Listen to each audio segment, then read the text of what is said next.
Today's speaker is a multifaceted philosopher-artist and a champion for inclusivity and diversity. And when it comes to communicating with neurodiverse people, she sees things others can't see. And what's so important about seeing this? Well, around 15% of our population is neurodiverse. And guess what? A substantial portion of entrepreneurs are neurodiverse. They fall under that category as well. So if your messaging isn't neurodiverse-friendly, you're missing the mark with a significant chunk of your potential target audience. Sophie is here to reveal the blind spots in your communication strategy and ensure that your work is accessible to a lot more people.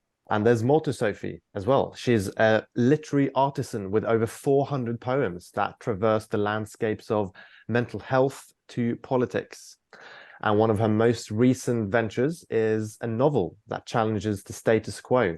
It delves into the imbalance of diverse representations of crime victims in the media and its impact on police investigations. And this isn't just fiction. Sophie is one of those rare gems that understand the impact art and writing can have on society. And it might even be worth checking her work out. She might even have a link to put in the chat, who knows, at some point. Today, she is here to tell us about how we can better understand and communicate our brand to neurodivergent minds. Welcome to the NFG stage, Sophie. Thank you very much for that lovely introduction, Sindra. Okay, so like Sindra said, I'm Sophie Quill. Now, in the means of inclusion and diversity, I'm going to give an audio description of myself. Now, I like to think this is an important thing to do in terms of inclusion generally, because it's not about targeting people in your audience if they are diverse in any way, shape, or form. It's about setting the foundations for diversity as your blanket rate, so that when individuals come into your field of vision, they're already included and not isolated. So I'm Sophie. I have short brown hair. I'm currently wearing a maroon button-up top. And today we're going to be talking about neurodiversity communication. So what is neurodiversity? Neurodiversity is those differing in mental function from what is considered typical. A few neurodiverse conditions on there. So you've got things that would generally be considered as mental health conditions, fall under the neurodiversity umbrella. So things like anxiety, depression, and bipolar, and also things would consider learning disabilities such as autism, dyslexia, dyspraxia, etc., all fall under that umbrella. Now, why should you care? Now, 15 to 20% of the population is neurodiverse. So why should you care? 15 to 20% of the population is neurodiverse. That's 15 to 20% of your colleagues, your clients, and your customers. And the interesting thing about that figure is that's just the neurodiverse part that would consider learning disabilities generally, and doesn't include the 25% of people in the UK experiencing mental health problems. So actually, the overall percentage is much bigger than that. And interestingly, 80% of people will develop mental health conditions when they're of working age, and neurodiversities can also develop and get progressively worse when you're of working age. So it has a bigger impact than it might do with younger audiences. So you want to make sure that you're including those that are neurodiverse within your workplace, and of course with your clients as well, to get the best returns that you can. So now we're going to play a fun game of Spot the Difference. So as you can see, and I hope you like looking at my face, because you're going to see an awful lot of it in this presentation. So as you can see, I have two very different versions of the same poster. So have a quick look at those and let me know what differences you can identify. I can't see hands up or anything while I'm presenting, so just shout out anything that you notice there's difference between the two. So the one on the left is one that isn't neurodiverse compliant, and the one on the right is one that is. So what differences can we see? It's much easier to read the one on the right, and it's prettier to look at. Better design. It is much prettier to look at, and it's easier to read. Yeah. There's less clutter on the one on the right, if you know, and it's yes, it's easily readable, but there's less distraction or Yeah. Yeah, you got the books though on the right, haven't you? yeah. The books are distracting. Oh, you think so? I Interesting. think the books are That might have been calming. I might have said that the wrong way around, actually, but that's an observation with the left and the right. Yeah. No, no, good, good. So we're So going to that's go an through. observation. I would pick up with that. But yeah. Yeah, Perfect. the right would be really good if you didn't have the books on, so you'd have more space, bigger font, and then it would be balanced because there's no symmetry there. Mm. And I I'll would want take that. that QR code in the middle. No, that fair. could be, Yeah, that could be my symmetry stuff coming in. interesting. I will keep that in mind. So we're going to go through a couple of the neurodiverse differences. So the first one is a white background. So many people that are neurodiverse struggle with backgrounds that are a white color, and backgrounds such as grays and blues tend to make things for neurodiverse people easier to read. And obviously, one of the things we tend to do, especially with posters, is have those white backgrounds.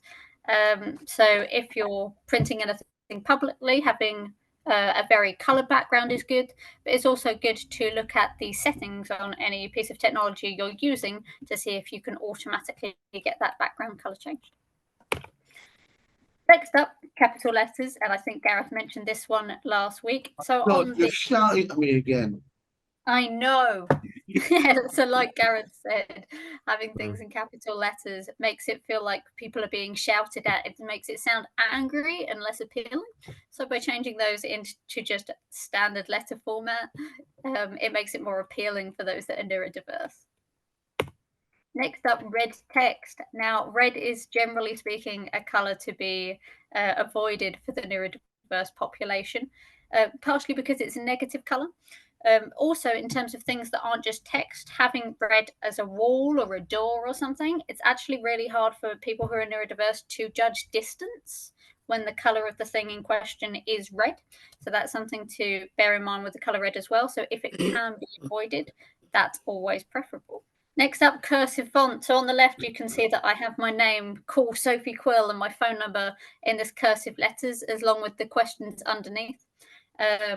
And I, as a neurodiverse individual, actually really struggled to read that to the point where I had to change the font while writing it because I couldn't see what I was writing.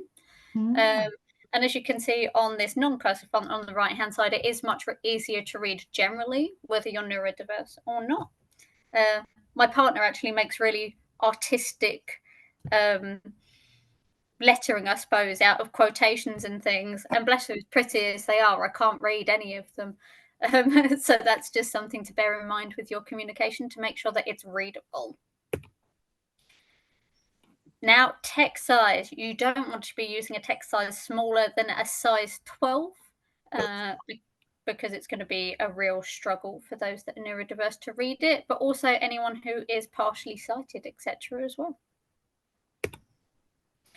Sentences. So any sentences that are 15 words long or more, those who are neurodiverse are really going to struggle to correspond that much information at one time.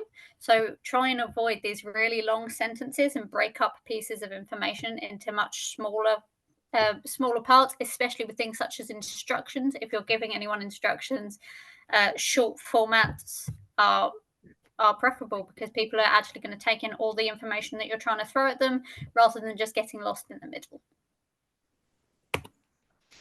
Acronyms, jargon, and non-everyday language.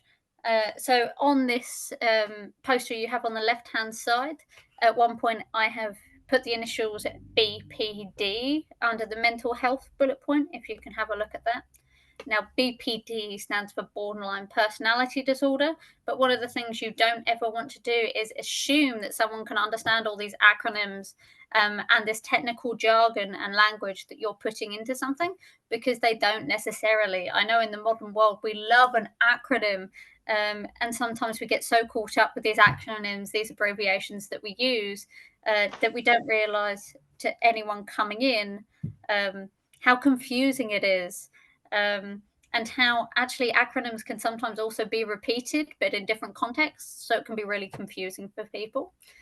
In terms of non-everyday language, again, it's a similar thing. You don't want to assume that people can understand all of this technical language that you're using. So you want to make sure that when you're communicating, you are only using technical terms if you know that your audience understands what you're talking about. But generally speaking, assume that they don't, and make sure you give definitions before using any technical terms. Unnecessary information. Back to what I was saying earlier. On the left-hand side, in this poster on the left, you can see that next to all of my bullet points about mental health, being a carer, LGBT+, I've given an extensive piece of information, and in some cases it is over that 15 word limit that I said earlier. Now, it's important that not to provide unnecessary information for neurodiverse people, because they're going to be confused as to why you are giving them that level of information. If somebody wants more information, they will just ask for it. You don't need to confuse people by adding all of this extra information in, especially in those longer sentences that we mentioned earlier. Inconsistent font. Now, again, on the left-hand side, we have that change to the cursive text and then change back. Now, having inconsistencies in font makes things difficult to read for those that are neurodiverse, because their brain is constantly trying to compute the differences between the different fonts you have on the page and trying to adjust to those different types of text. So within even emails, for example, if you've copied and pasted something and suddenly the font changes, make sure that you then overlap the entire email and change it to the same type of text, because otherwise anyone neurodiverse is going to be struggling to read that. With any kind of communication, again, if you're sending out posters, adverts, whatever it might be, you want to make sure that you're hitting this market by making sure that that font is consistent throughout.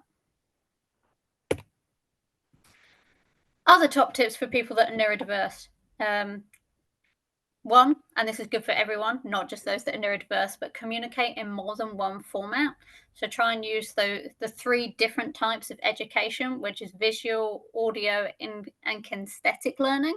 So like through this video, for example, we've got the presentation that you can look at, you're listening to me, and we had that the game at the beginning where you were sort of comparing the differences. Number 2, calling people out may be daunting. So if you're ever asking anybody a question in a meeting or in a group room, try not to just call people out by name, because anybody who is neurodiverse or even just introverted that's gonna make them feel really uncomfortable, really nervous. So if it is coming to public speaking, remember that should be an act that is voluntary, not something that's ever forced on somebody. Next one, keep information concise and simply structured, which is something we've talked about a little bit already, but bullet points is always a great way to do this in terms of visual communication, just to make sure that you're breaking down that information into small bite-sized chunks rather than overwhelming people.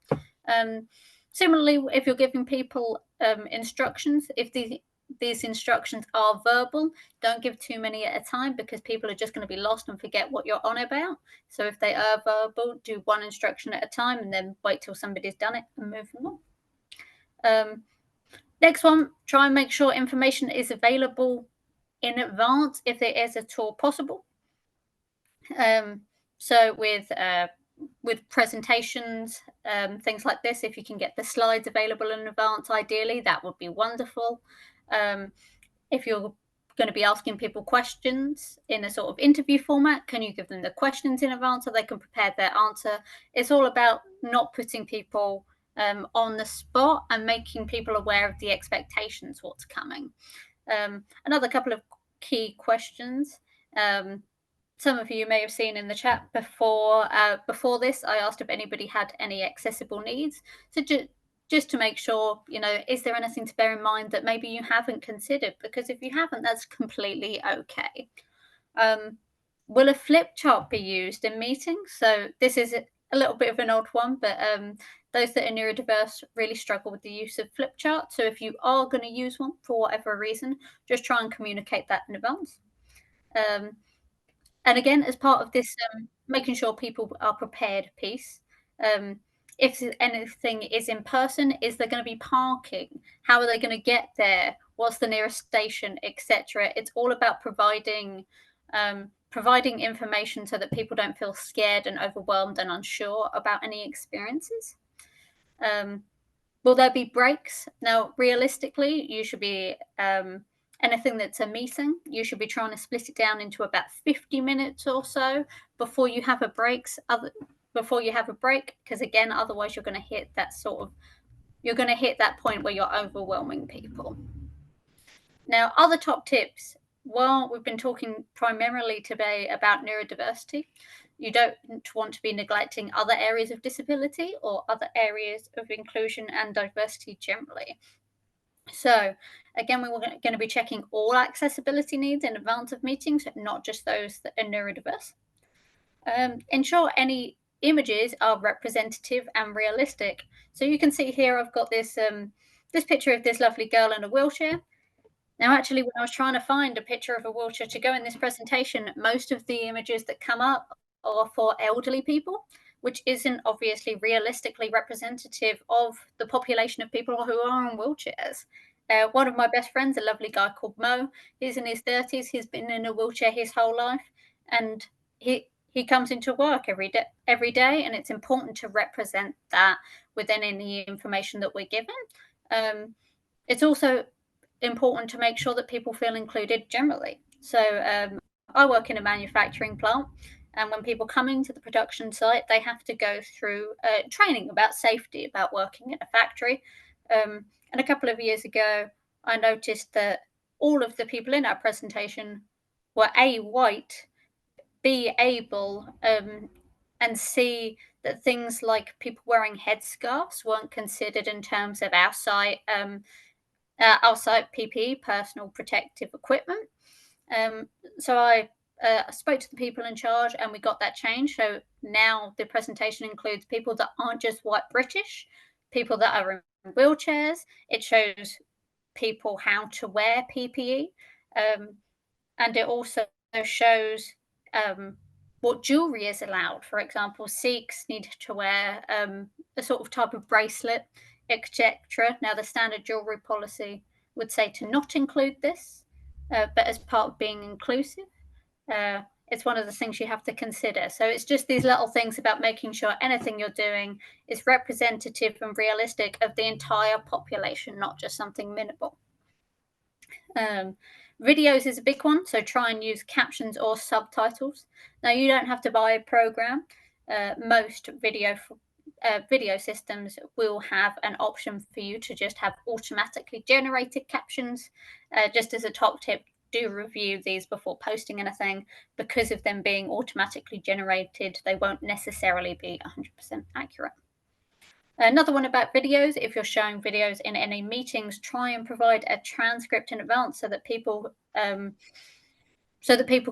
read it both in advance and you're going along. Next one, think about locations. If you're ever doing something in a particular place, if you're meeting in a physical location, if you're hosting a party, whatever it might be, think about not just the venue, but things in relation to that venue. So is the event near an accessible train station? It's all well and good having an event somewhere that may have a lift and a wheelchair-friendly bathroom, but if you're going to be 20 minutes away from the nearest accessible station, it still isn't particularly an accessible venue. So think about those kind of things as well. Our post isn't an accessible height. So most people will be thinking of eye level as being something at a standing height. But of course, again, we don't want to be neglecting people who are shorter, people in wheelchairs, etc. So try and make sure you're thinking about these kind of things when communicating as well. Staying aware. Now, when coming up with this presentation, I'm of course trying to make sure that all of the images that I'm putting on this page are accessible as possible. And these images here are what came up when I searched for the image break time. And if you can remember some of the things we were talking about earlier in this presentation, such as lack of capital letters, you can see instantly in this Google search that me trying to find a compliant image was really difficult because so many of these have cursive fonts in them, capital letters and white backgrounds. So sometimes it can be a little bit of a challenge to be compliant, but it really is worth it so that you're hitting this 50% of people that you're otherwise neglecting. I mean, that's 50% of the population. We don't want to be leaving them out.